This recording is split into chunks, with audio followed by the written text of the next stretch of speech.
Welcome, ladies and gentlemen, to the Alkandros International Trading Podcast. This is your host, Konstantin K. Alkandros, owner and director of Alkandros International Trading. Today, we're going to cover a Reuters article, which I wanted to cover last week, but unfortunately, a few different things kind of occurred, which prevented me from being able to drop a podcast covering this. We're going to look at this article. It was about a week old. So the title goes, Analysis, China's Importance to German Exporters on the Wane. So this is from Berlin Reuters. China is losing importance as a market for German exporters, with data showing a steady decline in its share of total exports, a trend set to continue as Berlin and Beijing rethink their economic ties. Despite hopes of a trade boost after Beijing lifted pandemic restrictions, exports to China made up just 6.2% of total German exports in the first half of the year, the lowest share since 2016, according to data from the German Statistics Office, to which Reuters had access on Friday. After peaking at 7.9% in 2020, the share of Germany's exports going to China has been on a steady decline, falling to 7.5% in 2021 and 6.8% in 2022. Pardon me.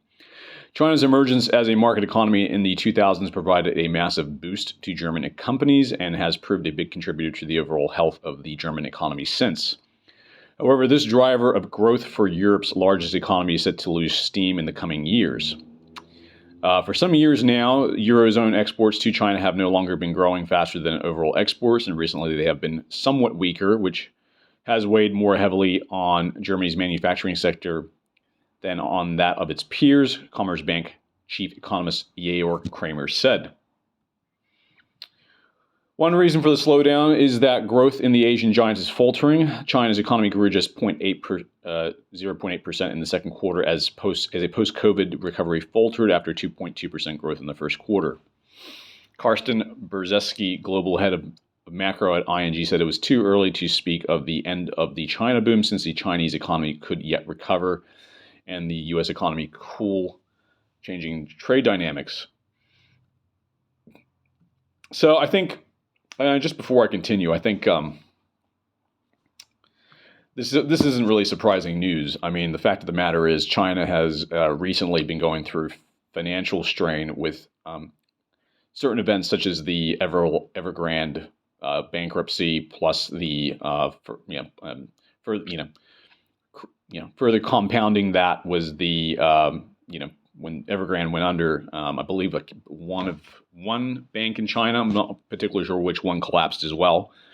So that's already put a strain on the Chinese economy, is one. But also as well, what you're saying as well, I think this is more so, I think there's a few things causing this, but I think that's one. The second, I think the reason why exports are down is because a lot of manufacturing has left China.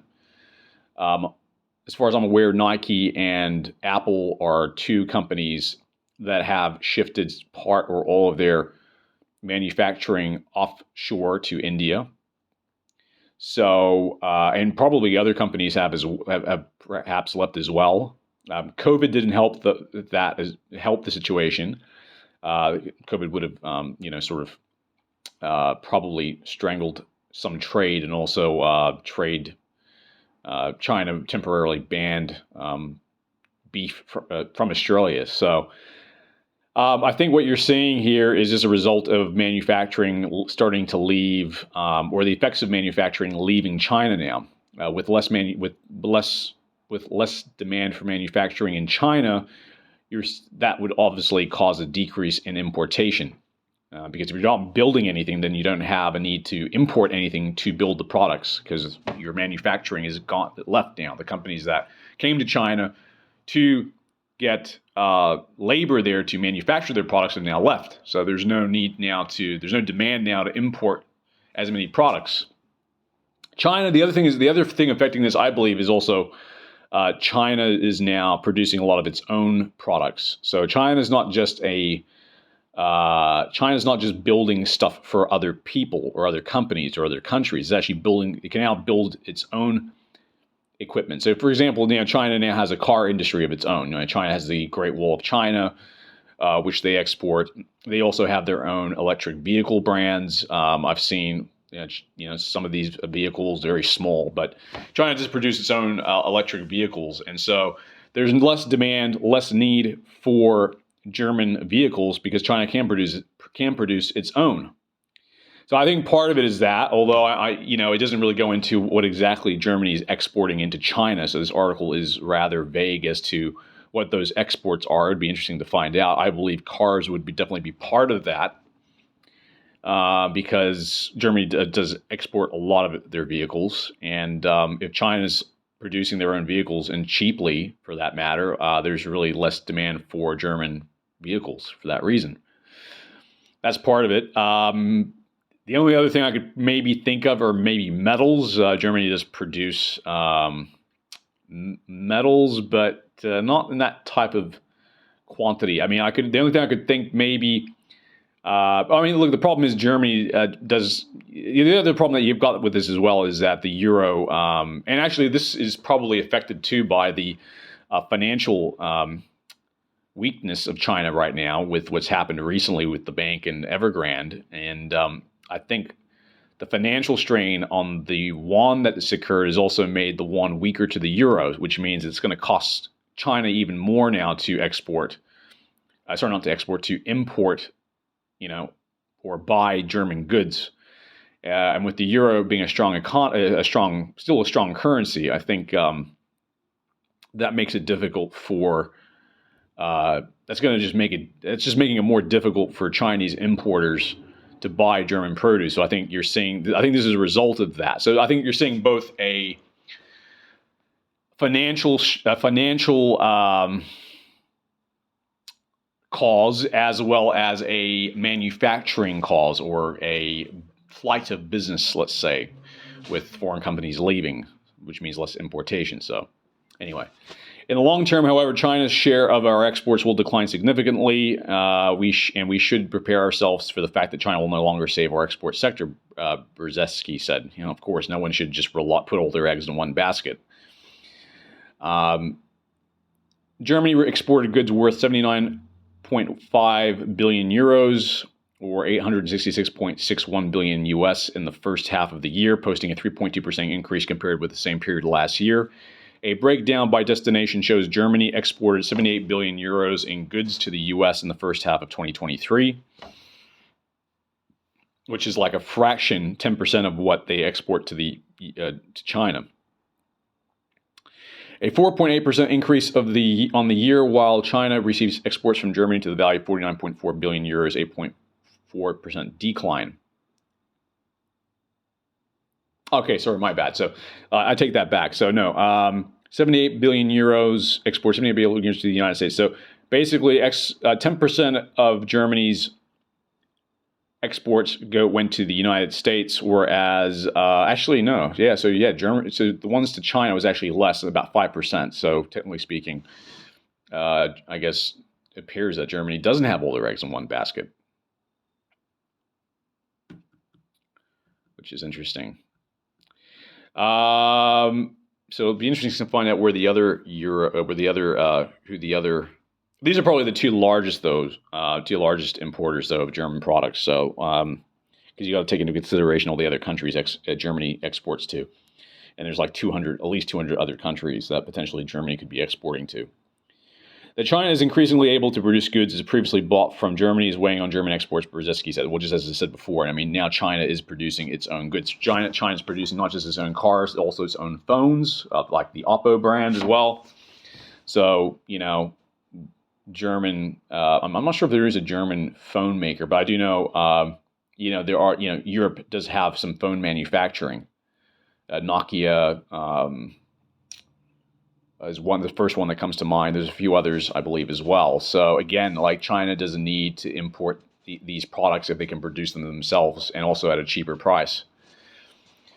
So that's going to put a strain on German exportation and German business, because if they can't sell their goods, then effectively they're not going to be able to keep. They're going to have to then So basically, the result of this is if the Germans can't find other buyers, and that's what they're going to have to do. If Germany can't sell to China anymore, they're going to have to look elsewhere to sell their produce to. And if they can't sell it elsewhere, or they can't make as much money, that's going to put a strain on German manufacturing, which will mean thus, if they can't sell as much, then they're not making as much money, which means they're going to have to reduce that. It's going to put financial strain on German manufacturing, which might mean, further layoffs, because if your company is not making much money, then you might have to look at, cutting costs. So it's going to be very important for German exporters, German manufacturers to find other buyers for their products. And I think India is the first option for that, because India is effectively taking China's manufacturing position. Well, I don't want to say taking its manufacturing. I mean, India's not taking. Well, you could say, yeah. Let's put it this way: India, the companies that were in China providing the job, basically providing the manufacturing jobs for Chinese, have now moved away from China or moving to India. So if those jobs are now going to Indians, then India is going to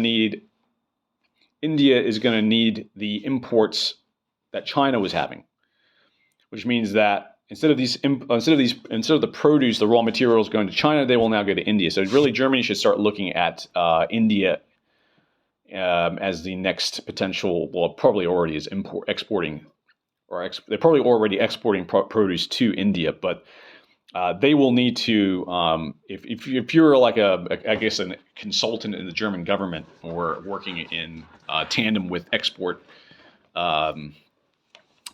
with exporters on a government level, you will want to build and nurture your relationship with India, because India will be producing more goods in the future. There'll be more manufacturing coming out of India. I believe China is going to just continue to bleed manufacturing jobs, which will then go to India.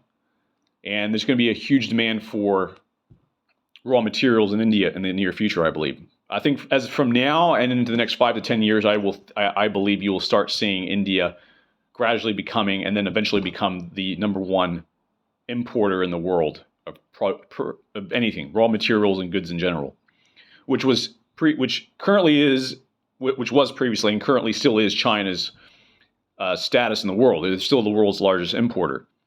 But I believe with COVID, some of the negative ramifications from that, plus just the difficulty of dealing with Chinese bureaucracy. I mean, it's not easy dealing with China.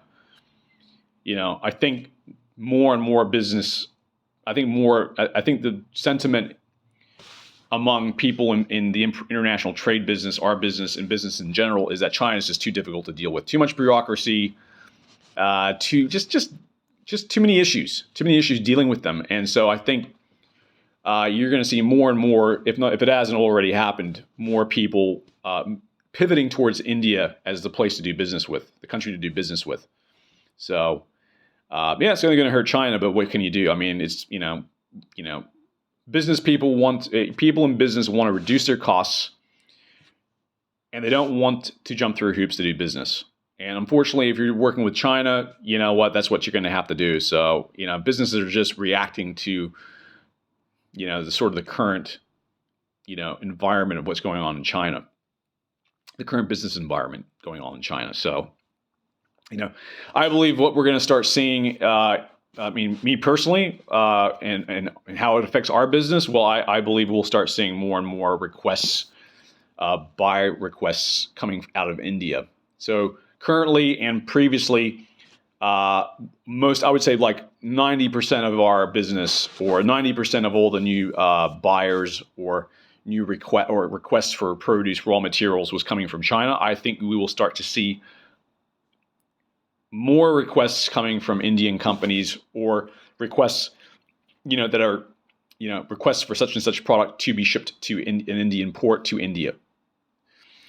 So I think we're going to start to see that more, and eventually I think we're going to see sort of more of a 50-50 or 60-40 sort of split between India and China.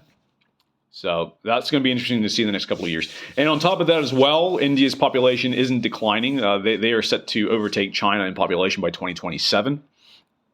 So that's another sort of plus for India, because that just means that India is not slow. Let's put it this way: India was not going to be slowing down anytime soon in terms of demand for foreign goods, whereas China will slow down because of not just not just because of commercial flight, because of businesses leaving and the financial situation, but also population decline. China's population is on the decline now. Now, yeah, of course they've now stopped the one child policy thing. I'm not sure when they stopped that. Actually, that'd be interesting. Let me actually just do a search.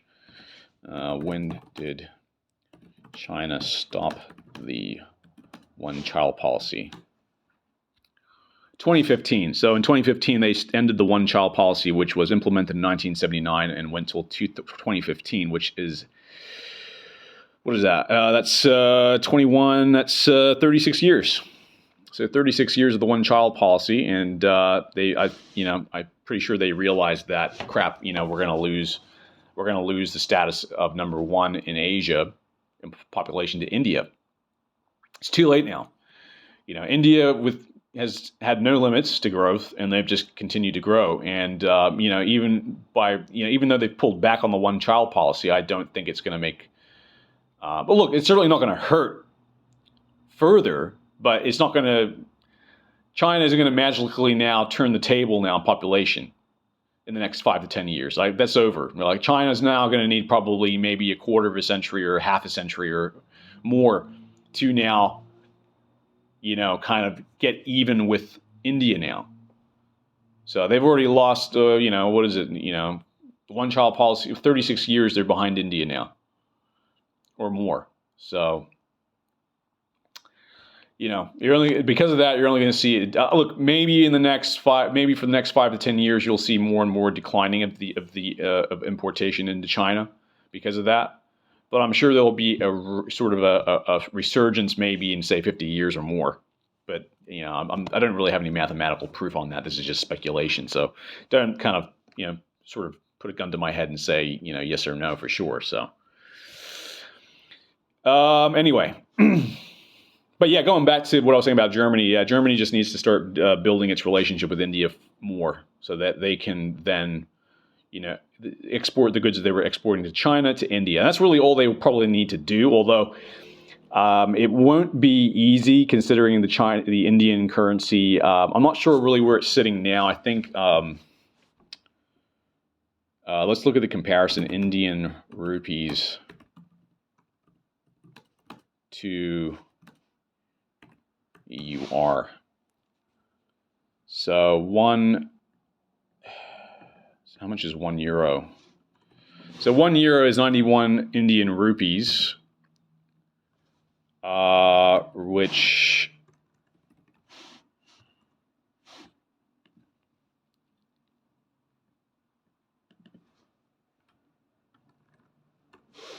okay. So the Chinese yuan is more competitive than the Indian rupee.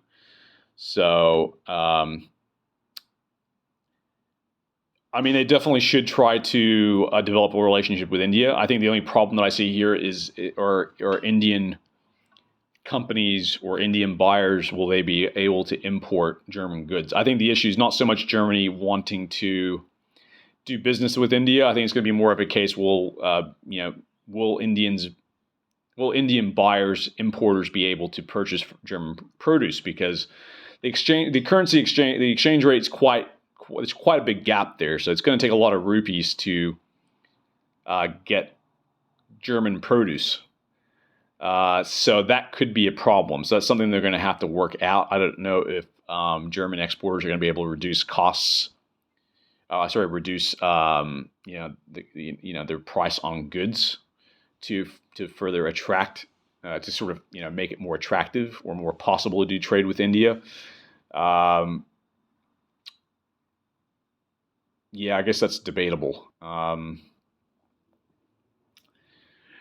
I mean, look. Probably by the time they get to that, I'm sure that the Indian rupee will gain ground because as soon as if India is taking the jobs that the Chinese were doing, it only means that if the manufacturing base of India increases, it just means that it's only going to strengthen the Indian rupee. So I think what you'll probably see is with the strength in manufacturing, you'll see a strength in the currency, because with more people working, it means they're with more people working, more people making rupees, saving rupees, it's going to strengthen the rupee, because the more that is circulated of a currency, the stronger it is.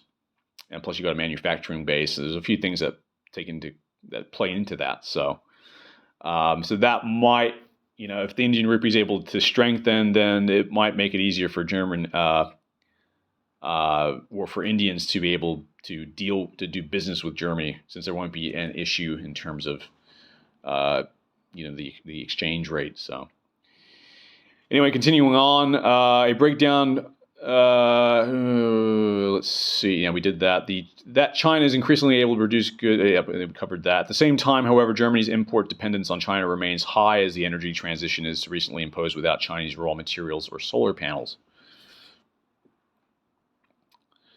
Okay.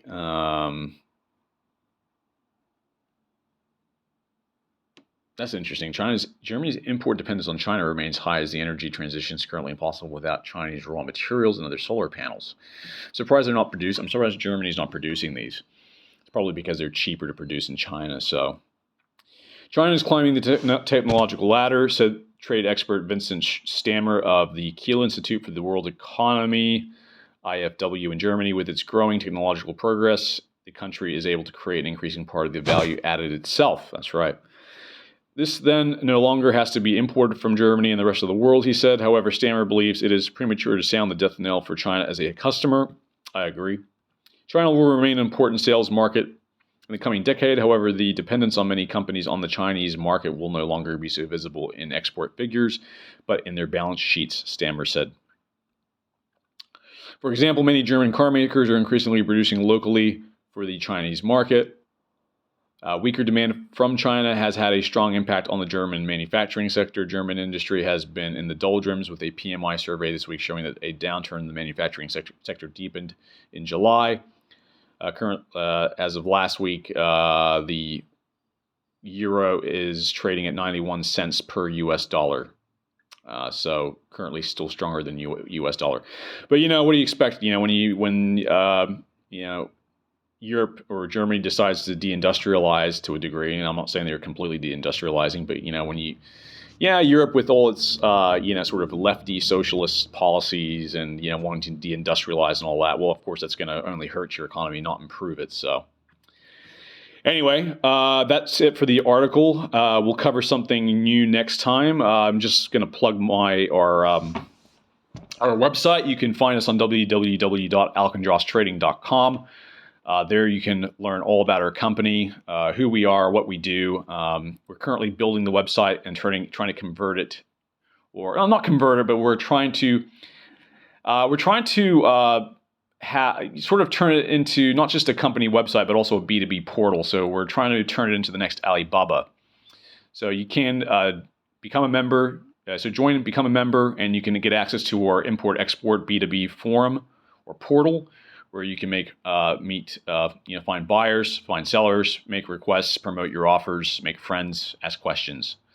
We're also on Facebook, Instagram, TikTok, X, or was formerly known as Twitter, Gab, VKontakte, LinkedIn, and I don't think I'm forgetting anything else. So, yeah, I think that's probably it. So, yeah, that ends that ends this audio.